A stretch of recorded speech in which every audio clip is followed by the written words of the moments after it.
Hello Warhammer The Old World fans, welcome to 9-inch Charge. In this video we've got some really exciting news to share with you straight from the Warhammer community.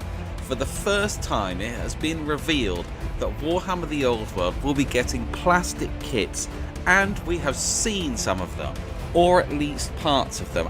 And it's so exciting, especially when you find out what the two armies are.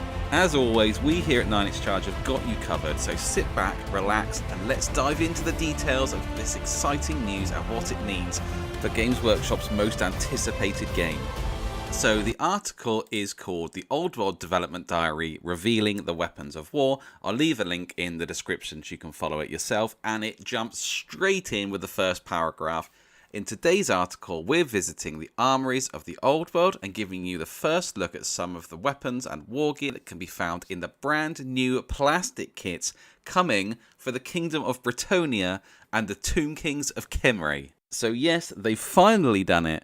After all these years of waiting, after having squatting these factions in true squat style, they've got a glow up, they're coming back, and they look magnificent. We can only see a few bits and bobs, but what we can see is just awesome. So for the Bretonnians, we have some helmets, some shields, and some swords and an axe, and they're really cool. And the article goes into detail about why a Bretonnian knight might choose to have antlers or a certain animal because it resonates with their coat of arms or their personality. What I really like about them is all the little detail. There's little fleur-de-lis and things like that on there.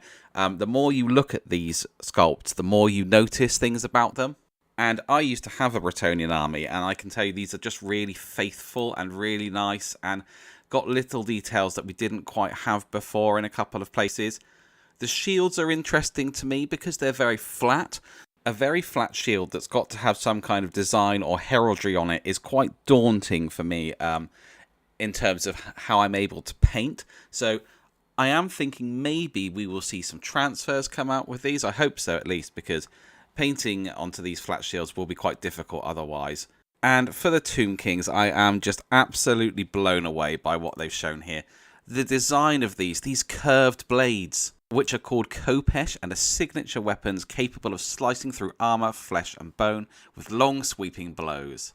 And it says that weapons such as these have claimed untold numbers of lives in the name of Setra the Imperishable and the eternal glory of Nehekara. I like all the little flourishes, the little motifs. There's little scarabs like built into the hilts and things of the weapons. But what really excited me is the extras that you get. So there are little scarab beetles. There's one with his wings outstretched. There's ones of different sizes, and there's this scorpion. And this really harks back.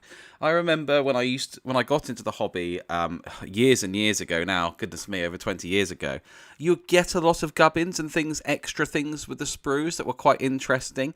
And Games Workshop has gone away from that a little bit, whereas now it feels like you kind of need everything on the sprue, and you might be able to use an alternative head for converting, but you don't get something just for fun or just for the sake of it, or a little bit for your base just built in. And if they start to bring this back, that's really cool. I really like the idea of having all these extra things, and you could create a hero and have scarabs climbing all over his body.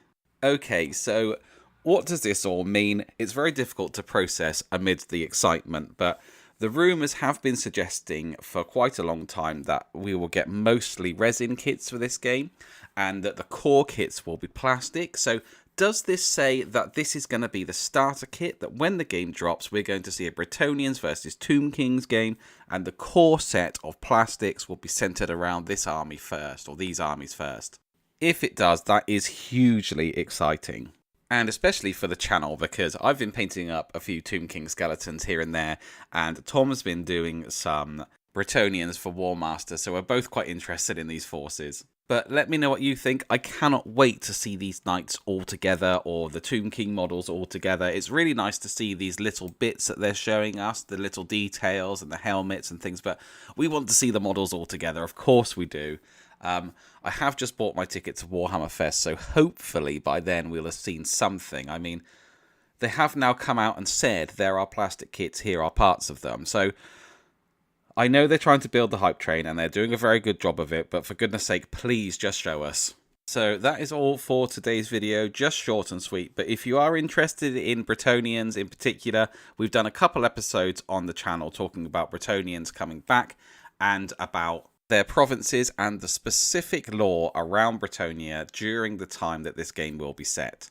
So if you're interested in that, I'll throw a link in the description. Thank you very much for watching. If you enjoyed this video, please drop it a like. And if you'd like to stay up to date and not miss any of the news, make sure that you subscribe to the channel because, of course, we'll be covering absolutely everything. And if you'd like to go above and beyond and help support the channel, the best way you can do that is by becoming a member or by supporting us on Patreon. We're really thankful to everybody who has chosen to do that. So a special shout out to Sidakuru Khan and Alathanar, our patrons. Thank you very much for watching, and we will see you next time.